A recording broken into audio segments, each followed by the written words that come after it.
Hi friends, welcome back to my channel. నా పేరు శ్రీలత. ఇది ఈవినింగ్ టు నైట్ రొటీన్ ఉంటుంది. ఇందులో ఈ వ్లాగ్లో నచ్చిన వాళ్ళు చూడండి. ఫస్ట్ నేను బట్టలు తీసుకొచ్చేసి వాటిని మడత పెట్టి ఎక్కడొక్కడ సర్దేస్తున్నాను. అలా వెంటనే బట్టలు మడత పెట్టకపోతే చైర్ మీద అలా ఉంటూనే ఉంటుంది ఒక 2-3 రోజుల వరకు. అందుకే ముందు బట్టలు మడత పెట్టేశాను. ఇప్పుడు డిన్నర్లోకి చపాతీ చేద్దామని గోధుమ పిండి తీసుకుంటున్నాను. నేను చపాతీ చేసేటప్పుడు అందులో కొంచెం రాగి పిండి కూడా కలుపుతాను అనమాట. అలా కలిపితే బాగుంటుంది. ఇందులో ఒక 3 గరిటెలు తీసుకున్నాను కదా, అందులో ఒక గరిటె రాగిపిండి వేసుకొని కలుపుకుంటున్నాను. నేను చపాతీ కలిపేటప్పుడు అందులో ఉప్పు వేసుకోను, కూరలో వేసుకుంటా కదా, అందుకని లాస్ట్లో ఆయిల్ వేసి రౌండ్గా బాల్లా చేసేసి వాటిని ఒక హాఫ్ అన్ అవర్ పక్కన పెట్టేస్తే చపాతీ బాగుంటుంది. ఇప్పుడు చాయ్ చేద్దామని చెప్పి పన్నీరును మిల్క్ కూడా తీసుకుంటున్నాను. ఇప్పుడు చాయ్ పెట్టుకుంటున్నాను. నాకు చిన్నప్పటి నుంచి చాయ్ బాగా అలవాటు. చిన్నప్పుడు ఎన్నిసార్లు ఇచ్చినా తాగేసేదాన్ని, అన్నం తినేసినట్టు తాగేసేదాన్ని అనమాట. ఇప్పుడు అది అలవాటు తగ్గింది. ఒక ఈవినింగ్ మాత్రమే చాయ్ పెట్టుకొని తాగుతున్నాము, మార్నింగ్ తాగటం లేదు. ఇలా చాయ్ అయిపోయిన తర్వాత చపాతీలోకి పన్నీర్ని తీసుకున్నాను. పన్నీర్ని కట్ చేసుకొని చిన్న చిన్న ముక్కలుగా కట్ చేసుకొని వాటిలో ఉప్పు కారం అన్నీ కలుపుకోవడమే. ఆల్రెడీ నేను ఈ పన్నీర్ కర్రీని షార్ట్ వీడియోలో పోస్ట్ చేశాను, చూడని వాళ్ళు మా ఛానల్లోకి వెళ్ళి చూడండి. చపాతీలోకి మసాలా అంతా మిక్సీ పట్టుకుంటున్నాను. ఇక్కడ నేను ఎక్కడ తీసిన వస్తువు అక్కడ వెంటనే పెట్టేయాలి, లేకపోతే చిరాకు ఉంటుంది. వెంటనే ఎక్కడక్కడ పెట్టేస్తూ ఉంటాను అనమాట. మిక్సీ తీసాను కదా, మిక్సీని వెంటనే అక్కడ పెట్టేశాను. అది అయిపోయిన తర్వాత కర్రీ ప్రిపేర్ చేసుకుంటున్నాను. ఇక్కడ నేను కర్రీకి వాడే ఆయిల్ ఏమో గాను పట్టించిన ఆయిల్, చాలా బాగుంటుంది. ఇది సాజాహారం బ్రాండ్ వాళ్ళది. ఒక 8 years నుంచి వాడుతున్నాను.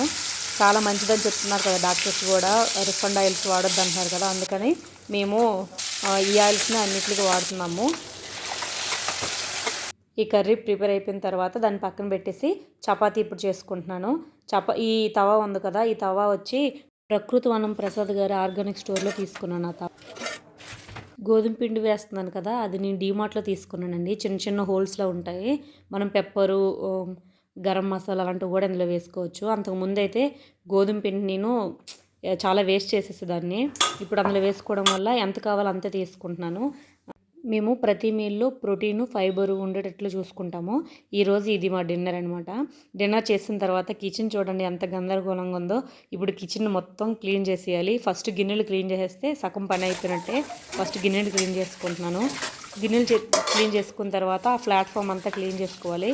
నేను ఎవ్రీడే నైటు మొత్తం కిచెన్ క్లీన్ చేసుకున్న తర్వాత పడుకుంటా, లేకపోతే ప్రశాంతంగా ఉండదన్నమాట. మార్నింగ్ లేచేసరికి అంతా చిరాకుగా ఉంటుంది. అందుకని ఆయిల్ కూడా తుల్లిపోయింది కదా కర్రీ వండేటప్పుడు, అదంతా క్లీన్ చేసుకుంటున్నాను.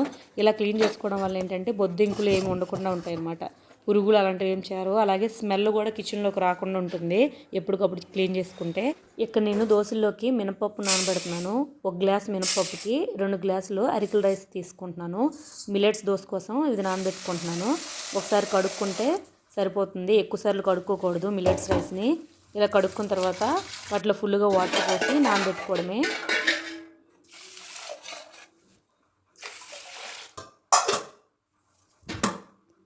ఇక్కడ నేను మిల్లెట్స్ రైస్ నానబెట్టుకుంటున్నాను. మిల్లెట్స్ని నైట్ నానబెట్టుకొని వండుకోవాలి.